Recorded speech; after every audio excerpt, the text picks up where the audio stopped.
Friends, electric vehicles charge చేసుకునే వాళ్ళకి ఇది యూస్ఫుల్ ప్రొడక్ట్ అని చెప్పుకోవచ్చు. యాంఫాల్ట్ అనే కంపెనీ తయారు చేసిన plug and play EV charger safety box ఇది. ఫస్ట్ ఇంప్రెషన్ విషయానికి వస్తే మొత్తం metal body, strong build, industrial look తో చూస్తానికి చాలా బాగుంది.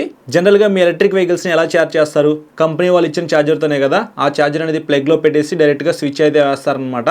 పవర్ ఫ్లక్చువేషన్స్ వచ్చినప్పుడు ఖచ్చితంగా మీకు ఆ ఛార్జర్ పాడైపోయే అవకాశం అయితే ఉంది. ఛార్జర్ పాడైపోయిందంటే వెహికల్ లో ఉన్న బిఎంఎస్ కూడా పాడైపోయే అవకాశం అయితే ఉంది. బ్యాటరీ మేనేజ్మెంట్ సిస్టమ్ అని చెప్పుకోవచ్చు. అట్లాంటి వాటన్నిటికి చెక్ పెడతానికి యాంఫాల్ట్ అనే కంపెనీ వాళ్ళు ఈ ప్రొడక్ట్ అయితే తయారు చేశారు. ఇది యూజ్ చేయడం చాలా సింపుల్ అనమాట. మీ దగ్గర ఉన్న ఎలక్ట్రిక్ వెహికల్ ఛార్జర్ ఏదైతే ఉందో ఆ ఛార్జర్ అనేది ఈ సాకెట్లో అయితే మీరు పెట్టాలన్నమాట. అలాగే ఈ ప్లగ్ అనేది మీరు ఎక్కడైతే ఛార్జింగ్ డైలీ పెట్టుకుంటున్నారో అక్కడ పెట్టేసి స్విచ్ చేయాలన్నమాట. అప్పుడు మీ వెహికల్కి చాలా సేఫ్గా అయితే ఛార్జింగ్ ఎక్కుతుంది. ఎప్పుడైనా పవర్ ఫ్లక్చువేషన్స్ వచ్చినా సరే ఇందులో మీకు ఎంసీబీ అయితే ఇచ్చారు. అలాగే ఎంఓవి సర్జ్ ప్రొటెక్షన్ కూడా ఉంది. యూనివర్సల్ కాపర్ సాకెట్ అయితే ఇచ్చారు. ఇంకా కేబుల్ విషయానికి వస్తే ఇక్కడ మీరు చూడొచ్చు 1.5 mm స్క్వేర్ కేబుల్ అయితే యూజ్ చేశారు కంపెనీ వాళ్ళు. ప్రస్తుతానికి నాతో ఉంది 1 మీటర్ అనమాట. మీ ఇష్టం, మీకు ఎంత లెంత్ కావాలంటే అంత లెంత్ అయితే మీరు ఆర్డర్ చేసుకోవచ్చు. మీ ఎలక్ట్రిక్ వెహికల్స్ కి ఛార్జింగ్ ఎక్కాలంటే ఖచ్చితంగా ఎర్తింగ్ అయితే ఉండాలి.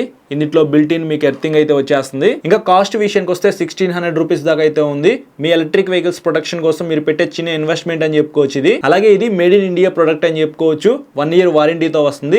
ఈ ప్రొడక్ట్ గురించి ఇంకా ఇన్ డెప్త్ గా మన ఛానల్లో డెడికేటెడ్ ఒక వీడియో రికార్డ్ చేశాను. కింద కనిపిస్తున్న లింక్ క్లిక్ చేయండి, మీకు ఫుల్ వీడియో ఓపెన్ అవుతుంది. ఆ వీడియో చూస్తే ఈ ప్రొడక్ట్ గురించి మీరు ఇంకా డీటెయిల్స్ అయితే తెలుసుకోవచ్చు. ఫైనల్ గా charge safe and stay protected.